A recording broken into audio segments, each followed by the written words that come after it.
Welcome to the show. It's actually going to be a short episode, and I'll explain why. I'll explain more about it in just a minute.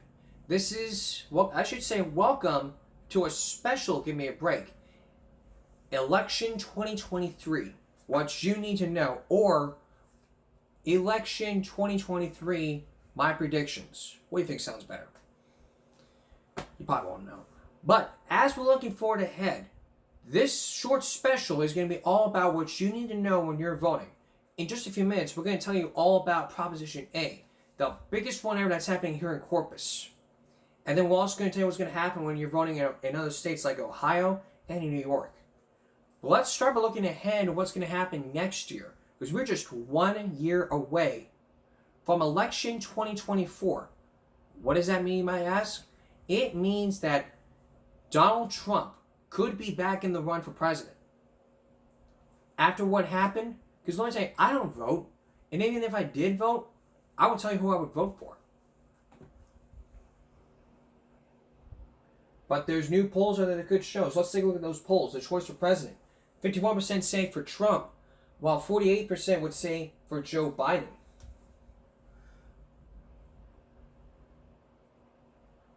So what's going to happen now within the years of the 2024 election? Let's take a look. To understand those numbers, we wanted to look at views about both today and the... Good morning, Margaret. To understand those numbers, we wanted to look at views about both today and the future. So first, the number of Americans who think that things are going badly in the country today has hit its high for the year. So you might expect any incumbent to be down as Biden is. But then look at these positive views of what people think will happen for them financially if Donald Trump wins. Way more voters think they'd be better off. Biden, for his part, hasn't fully convinced as many Democrats that he'd help them as the middle class still reels from inflation. Then let's look overseas. There's more voters, we find, who think that it's Trump that would keep the U.S. out of a war if he wins. And that's driven by a lot of Republican unity on that idea. Let's look at Israel in particular. Americans sympathize with the Israeli people. Most Democrats think that Biden would show the right amount of support, but Democrats are more divided over military aid to Israel specifically. Margaret? Anthony, thank you. Now, what does that tell you? Well, that basically should tell you what in the world is going on with the elections. I mean, if Trump wins, are we going to go back to 2020? We may go back to that time. We may go back to 2020 when he just riots. But let me tell you, if I was voting, I would tell you who I would vote for in the next election. I would vote for Biden. You may hate me, you may like me for it, but it's everybody's opinion. Common sense should tell you, hey, we shouldn't be going off on someone. If it's someone's opinion, it's someone's opinion. We all respect people's opinions and what they say. But when you're looking at statistics would show what's going on. I mean, think back to 21 years ago. Remember 21 years ago when George Bush and Al Gore raced for the presidency? It was all up to Florida, because Florida, on the other hand, was all like, what do I do? What do I do? What do we do? What do we do? It's like we're in a panic button here. That everyone's like, I'm panicking. I don't want to decide. I don't know what to decide. Because it's all sudden death or nothing. Supreme Court ruled that George Bush won the presidency, and if they hadn't chose Al Gore, then we probably won't know. There wouldn't be no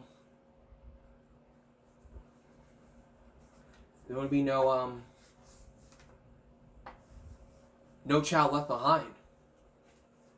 Because education is very important. But we're getting off topic here. So with all those statistics, we may have to look at the Trump in the swing states. Take a look at this. Good morning. Yeah, got a lot going on. Got a number of elections tomorrow. As you mentioned, the Republican debate on Wednesday. And over the weekend came these surprising new poll numbers. Voters may not be thrilled at the prospect of another contest between Joe Biden and Donald Trump, but that's exactly how this race seems to be shaping up. And while former President Trump will spend today in a New York courtroom, his campaign may be gaining ground.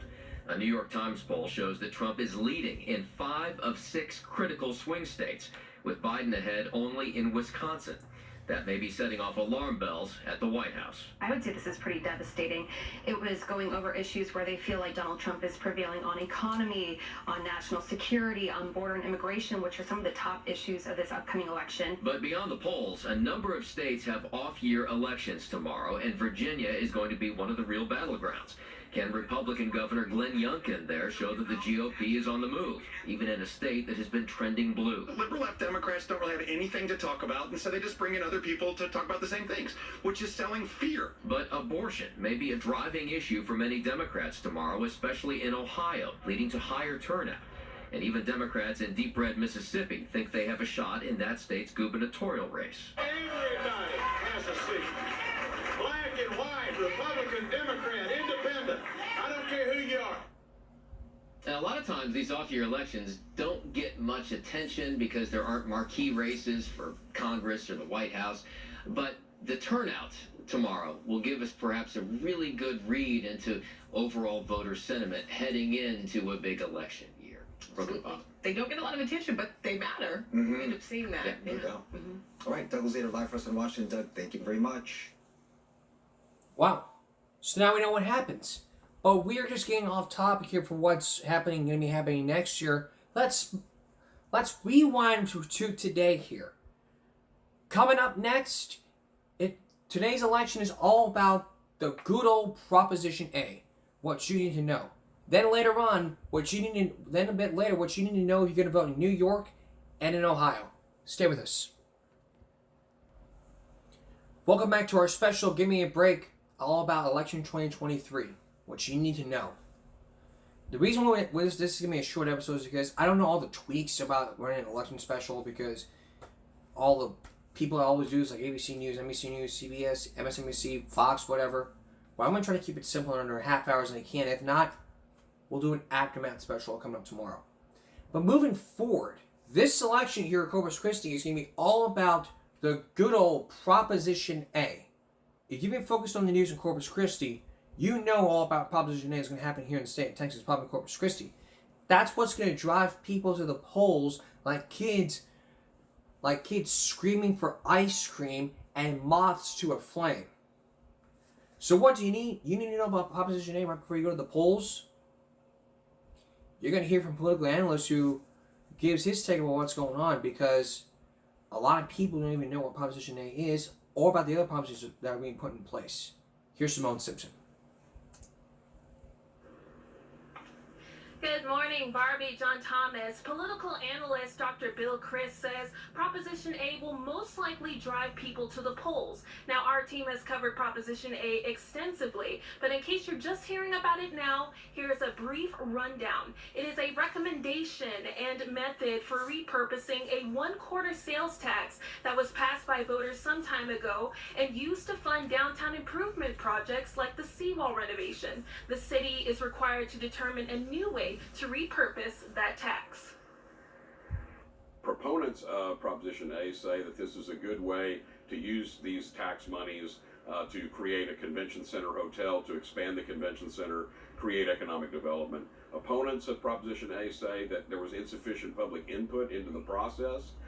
Many opponents would like to see the 1/4 cent sales tax completely go away. And of course, people who already are involved in the tourist industry, such as owners of current hotels, are asking questions like, why are we going to subsidize a hotel down at the convention center when my hotel's not being subsidized by the government? Chris adds that this is a strongly contested proposition, and he anticipates that this will drive voter turnout. Now, as I mentioned before, our 3 News team has covered several stories specifically on Proposition A, so we encourage you to go to KIIITV.com for more information. Now, coming up in the next half hour, we'll hear more from political analyst Dr. Bill Chris on the frequently asked questions that you may have for Election Day. John Thomas, Barbie. Thank you so very much, Simone. And of those questions, we'll talk about there on the election aftermath, which is going to be on tomorrow's Give Me a Break. Now, what about all the other propositions, like Proposition 9? Proposition, like we talked about, because election time's coming up, so I figured, you know what? We're going to focus on one more proposition here in Texas. That is Proposition That is Proposition 9 in Texas. That's going to be that's the proposition for all teachers. It says Texas Proposition number 9, also known as the Cost of Living Adjustments for Teacher Retirement System Amendment, or TRSA, where increased pensions for retired teachers and public school employees. If it's approved by the voters on today, the proposal would allocate $3.3 million to the teacher retirement system in Texas, increasing pensions between 2 and 6%. However, teachers groups have raised concerns that the COLA authorized in Prop 9 does not reflect the actual inflation rate experienced by retirees.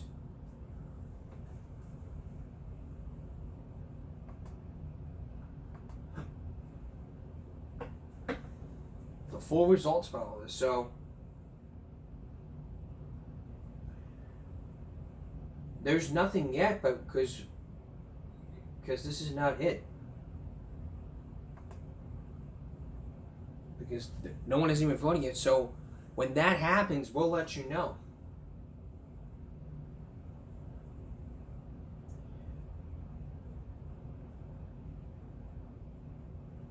And the retired teachers could see a bump in their checks.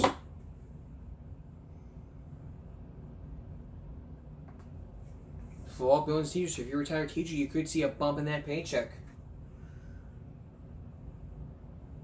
But there's no voting here. But on the election aftermath special, we'll let you know what happens. But there's a lot more propositions to cover. I think we're going to cover one more about all those Texas propositions. We're going to cover one more, and then we're going to take a break.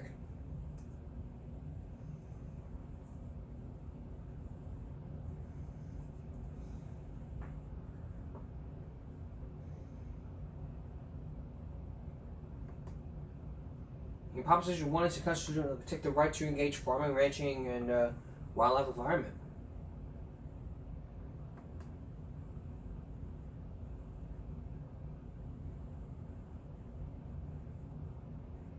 So, with this one, Proposition 1, it's all about to protect the farmers and states' largest cities continue to grow. The difference between what difference does it make when it's rated already statute? It mirrors the statute and would raise the bar for local regulation over generally accepted farming and ranching practices. If it's approved by the voters, municipalities would be required to provide clear and convincing evidence that regulation is needed to protect the public from danger. It would not affect the authority of state agencies, but the Texas Farm Bureau, which is supported by it. What does it do? It's closely related to the right to farm proposition, such as House Bill 2308, which states no nuisance or illegal actions can be brought on to restrain operation that has been lawfully running substantially uncharged for 1 year.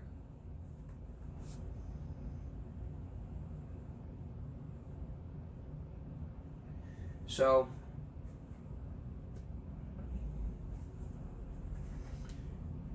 there may be some questions you may have about all these propositions. We'll talk about that on the election aftermath. Now, if you're voting in New York or Ohio, what you need to know, when we come back, we'll tell you. Stay with us. Welcome back to Give Me Rick Special, all about the 2023 election year. What you need to know. Speaking of what you need to know, are you planning on voting in New York City?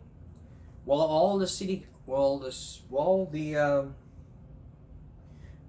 council seat is up for grabs. Who could be up that seat, and what do you need to know about this? Well, we'll tell you. Here's Robert Moses. In New York City, all 51 city council seats are up for grabs today. One of the most contentious races is unfolding in a redrawn district in southern Brooklyn between Democrat Justin Brannan, a one-time punk rock guitarist and current chair of the council's finance committee, and Republican Ari Kagan, who left the Democratic Party last year. The men have fought over the city's handling of the migrant crisis, among other topics. Another race to watch is in northern Queens between Democrat Tony Avella, a former state senator and city councilman, and Republican councilwoman Vicky Palladino. Palladino beat Avella to win her seat 2 years ago. On Long Island, the most closely watched contest is for Suffolk County Executive. Brookhaven Supervisor Ed Romaine, a Republican, and former state and federal prosecutor Dave Colon, a Democrat, are battling to succeed Steve Bellone, who is term limited. Perhaps the most convoluted local race is playing out in Bridgeport, Connecticut. Incumbent Mayor Joe Ganim, a Democrat, beat John Gomes by 251 votes in the September primary. But then videos like these surfaced of people stuffing ballot boxes, and Gomes challenged the results, which a judge recently overturned. That judge told election officials to hold a new primary, which hasn't yet been scheduled, but he had no authority to postpone today's election. Both Ganim and Gomes are on the ballot today. If Gomes wins, he plans to drop his challenge and presumably will become mayor. If he doesn't, Bridgeport voters could have to vote in the second primary and second general election. Got all that? The situation is less crazy in New Jersey, where all 120 seats in the state legislature are on the ballot. And back here in New York, there are two statewide ballot questions to consider. One would raise the amount of debt that school districts in small cities like Albany, New Rochelle, and White Plains can hold. The second ballot question would exclude sewer projects from the cap on debt that municipalities can take on. So a lot to consider today. Polls will be open here in New York until 9 o'clock tonight. Tashani will send it back to you. All right, Robert, thank you. Got that in New York? Well, if you're voting in Ohio, what do you need to know about this? Well, let's take a good look at let's take a look at Ohio.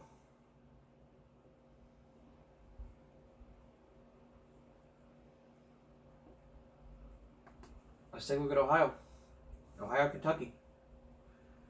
Great weather if you are planning on heading out to the polls this afternoon. We will get a first check of your Election Day forecast in just a moment. Daniel Dindak, though, is tracking.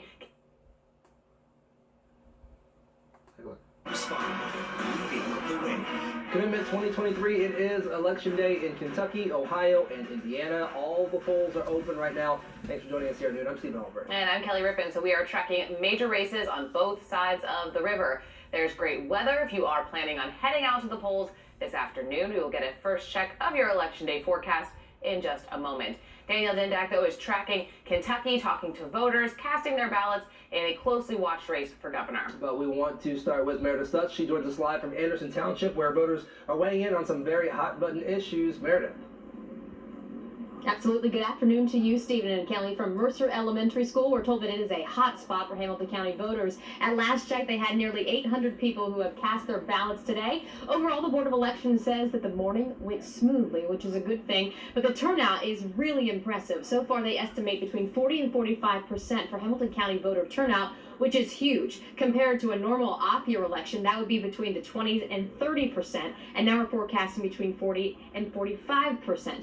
Now, we are about 5.5 hours into voting in Ohio with more than 7 hours to go, so if you still need to cast your ballot, listen to this. Every Ohio ballot will take a look at Issue 1 and Issue 2. Issue 1 asks voters if they want to enshrine abortion and other reproductive options into Ohio's state constitution. Issue 2 deals with the legalization and regulation of marijuana. Now from there, it depends on your address, your county, township, and even school district, as is here in Forest Hills. Some may see school boards and city council races. Others will see bonds and levy proposals, while people in Cincinnati will vote on things like the rail sale, affordable housing, and more. Now, everyone has their own reasons for voting, and voting now on Election Day. We found voters with different sides of Issue 1 earlier this morning in Hyde Park. Issue 1, very pro-choice. I think every woman should have that opportunity to choose what's best for them. I will likely start a family in the near future, and I don't want to think what if something would go wrong and not being able to make the choice that's best for me and my family. Very pro-life, having just lots of experience over the years with family members, it's really important. And then anything else, message to your fellow voters as we go on to Yeah, absolutely. However you're going to vote, get out and vote today. Get out and vote today. That is certainly the message that we're seeing played out here. Kelly and Stephen at Mercer Elementary. By the way, for any Ohio county, you do need to be in line by 7:30 tonight. That is when polls close. Make sure that you are in line by then. If you still need to cast your ballot, especially on a beautiful day like this, you might be walking to your polling location. I know that I will later today. Make sure that you bring that valid photo ID in order to cast your vote here in the Buckeye State. Reporting live in Anderson Township, Meredith Stutz, WLWT News 5. Yes, a very good reminder, Meredith. Thank you. And now to Kentucky, where voters are casting their ballots in a slate of statewide races. The highest profile race on that ticket, of course, the gubernatorial election, as Governor Andy Beshear, the incumbent, aims to keep his job against the challenge from current Attorney General Daniel Cameron. WLWT News 5's Danielle Dindek has been in Kentucky all morning long. She's now in Fort Thomas. Danielle, how has turnout been where you are right now? Yes, good afternoon, Stephen, and what a busy morning it's been here in the Bluegrass State. So this place behind me, the Fort Thomas Mess Hall, I've had a chance to talk to some workers inside, and they say so far this morning they've had nearly 500 voters, and they tell me that's actually even before their lunch rush. And good news here, everything is going nice and smooth. But voter turnout is going to have a large impact today, and also having a large impact today and in the election in general is Northern Kentucky, especially the all-important race for governor. Recently, that race has been neck and neck between Democrat incumbent Andy Beshear and Republican Attorney General Daniel Cameron. Voters in the Commonwealth will also vote for the other top offices in the state. Now, beyond that, it depends on your county and your district. You may be looking at different school boards and different city council elections. Now, earlier this morning, I was at Lakeside Christian Church asking voters what's driving them to the polls today. I think the governor it's one of the most important ones that's going to lead our state. Just a lot of important issues. I think it should be like this every voting time, so not just this one. Now, I had the chance to talk to poll workers both here and the other places that we were at today, and they tell me voter turnout once again is playing a huge part. And on top of that, they said everything has been going smooth, especially in light of early voting that happened. So, of course, we'll continue to update you throughout the rest of the day. But if you're trying to vote, this is what you need to know here in Kentucky. Polls will close at 6 o'clock. That means you have to have your ID in hand and be in a line at 6 o'clock for your vote to count. But, of course, WLWT will have you covered the rest of the day. Reporting live here in Fort Thomas, Danielle Dindek, WLWT News 5. Danielle, thanks so much. We do appreciate it. Again, Ohio's polls will be open until 7:30 tonight, and I spoke to the Secretary of State of Ohio. He said almost 1 million people voted early, and those returns should be coming in about an hour after that. In Kentucky and Indiana, your polls will close at 6 p.m., and as Danielle mentioned, as long as you are in line, you will be able to vote. And for a full guide on issues in our area, scan the QR code on your screen. That will get you to our guide. We will bring you our Commitment 2023 coverage through today. You can stay informed. You get the race results as soon as they are called. Make sure you join us tonight at 7:30 after the polls close for a Commitment 2023 special. A lot of, again, very important things in this election. You will want to know how it will impact you. You'll see that right here on WLWT. All right, so we have gorgeous weather, as we've just seen. Perfect.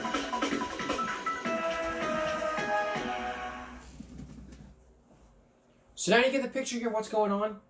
Well, we know about Kentucky, Indiana, and Ohio. So, you may know about your future, and you may know what happens throughout the year. But we're still 1 year away from election 2024 about who becomes the next president. If I were myself, I would vote for Joe Biden. And you may have different opinions about it, but this is not a debate. So if you're going to vote, vote now. Voting is your second duty, even your special needs. You don't have to vote because, hey, I don't even know. Well, that's all I can say for that's all I can say for this short special in 2023. Election 2023. The reason why I'm going to make it short is because, again, I don't even know how to run an election special because of all the other states. So I think I covered it pretty good throughout the last 24, 25 minutes. But if it was a full hour, I would tell you all about what's happening. But before we go on break,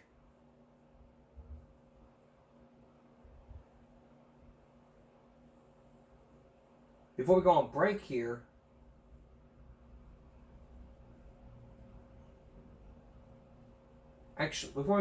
we have some great news. Dr. Phil is going prime time. That's right. If you're a big fan of Dr. Phil, he left back in, he did his last show back in 2023, and come up next year, he is going prime time. Let's give you a sneak peek. Hey, remember me? You know, when it got to the end of last season, I said, I'm coming back. Well, I indicated there was some news coming, and here it is. I'm coming back in primetime on a whole new network that's called Merritt Street Media. It's my new network, but I've got some news that I want to share with you about that. This is actually not my network. This is our network. This is something that's going to be focused entirely on what's important to you, what you want to talk about, what you want to do. And Dr. Phil is going to be on in prime time, every night in prime time, talking about the things that you tell me you want to focus on, things that you want to hear about. Now, for me to know that, you have to write in. You have to click right down below and let me know what it is you want to focus on in the whole new season of Dr. Phil. Now, we're going to launch right after the first of the year. So what I need you to do is write in. We're not in Hollywood anymore. We're in Texas, right in the heart of the Metroplex. You've got to come, Dallas-Fort Worth. Come here. You're going to love it. Come and watch the show being taped live. You must come. You're going to love it. We're so excited. You want to be in the audience. I want you here in the audience. You're not going to believe primetime. We're talking primetime now. Come on. You've got to come and see us. The best thing about being in Dallas-Fort Worth is we're right in the middle of the country, so you're only a couple hours away, and we're only 10 or 15 minutes from DFW. So you fly in, boom, you're right here. More to come. Be watching, because I'm going to be dropping new pearls and showing you the new studio, the new set, everything, every week or so. Stay tuned. More information coming. Very excited. And I'm very excited to tell you this, so look out for that. That's Dr. Phil. He's going prime time. We'll let you know what happens in near week. So I'll be back in just a moment. Tonight's viral break is going to be cut into a body cam break. That's right. It's 2 for 1. Not just drinks and girls with guys. It's viral break and body cam break cut up into one. In tonight's body cam viral break, this 9-year-old gets arrested. And I say it's viral because it's got almost 1 million views in just 4 weeks. From the Law and Crime Network, this 9-year-old gets arrested for throwing a tantrum at a Florida elementary school. The title is called F You Bitch. Cops handcuff 9-year-old throwing tantrum at a Florida elementary school. This took place back in February at an elementary school in Florida. I mean, this song goes back way down 2005. Remember back in 2005 where the 5-year-old girl was arrested for throwing a tantrum? This may take the cake. Take a look. Hey, bud.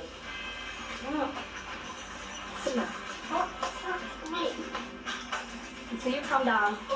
This is the road. He can do that because he's on the road. Just calm down for a second. Chill. Stop it. Stop it.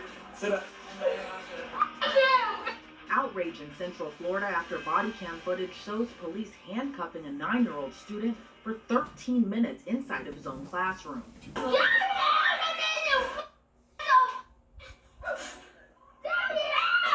The incident happened on February 2nd of this year at an elementary school in Oviedo, Florida.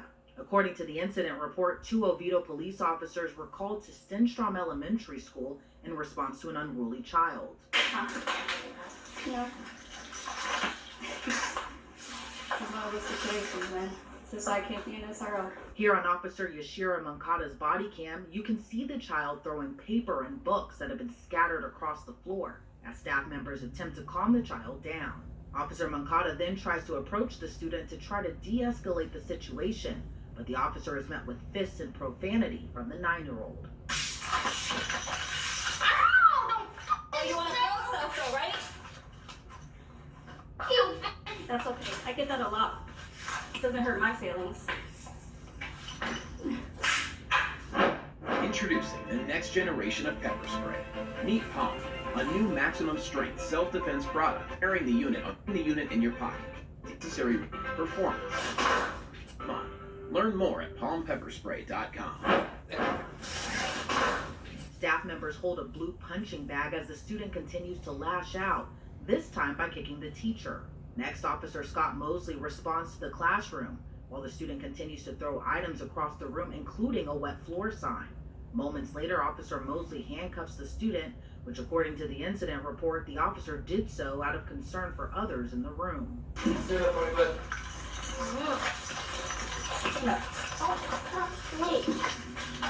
So you calm down. This is over. He can do that because he's on the road. Just calm me down for a second. On Officer Mosley's body cam, you can see the child repeatedly kick the officers while they attempt to restrain him. Once in cuffs, the student continues to scream profanities. Stop it. Sit up. Chill. Chill. Just relax.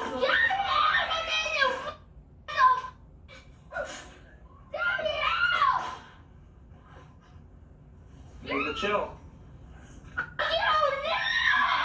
Stop. We can take the handcuffs.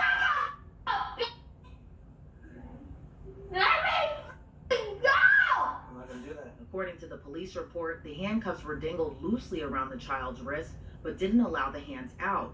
The child can be seen making efforts to free himself from the cuffs. Officer Mosley is seen holding the child's arms and wrote in the incident report he adjusted the cuffs higher on the student's arms so he could not injure himself trying to get out. Meanwhile, Officer Mankato is heard trying to get the child to cool down. You're throwing things. You're putting everyone else. You need to hear it. It's okay. I get that a lot. We're trying to figure out why you're so upset. Stop pulling. Stop pulling. Stop looking at my hand. Just relax. You relax. We can talk to you and you can take it off. That's why you're not going anywhere. You know, in those situations, you would be in very big trouble for hitting a police officer. Just letting you know, the older you get, it's going to be very harder for you to be making these behaviors.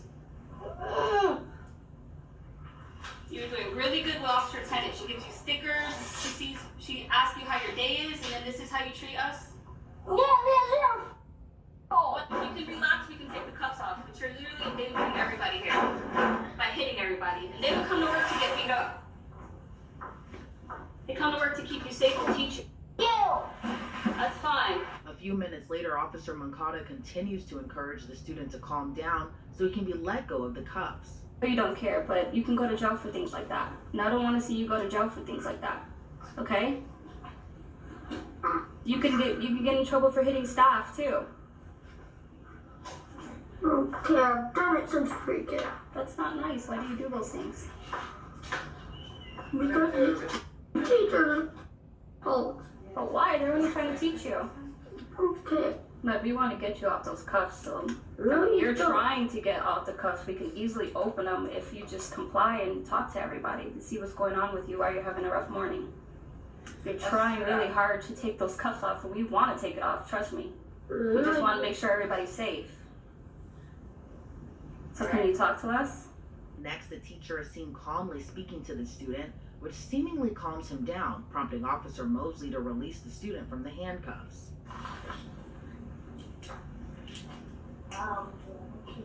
Thanks, bud. Good job, buddy. Police say shortly after that, they were able to get the student to go to the guidance counselor's office. The child's parents are now suing the city and the police department. According to local reports, the parents of the student filed the lawsuit at the end of September against the two officers involved in the incident, citing the entire thing caused extreme harm and aggravated the child's existing behavioral condition. The lawyer for the family who filed the lawsuit also released a statement to local media outlets stating 9-year-old children should not be handcuffed by police officers at school, and the city of Oviedo failed to reach out to the family to make any effort to address the unfortunate situation. Reporting for Law and Crime Network, I'm Elizabeth Milner.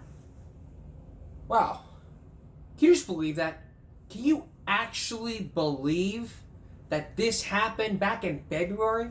I mean, trying to calm down a student here, and all of a sudden, I mean, this goes back to Florida where a 5-year-old was arrested, and now we have this.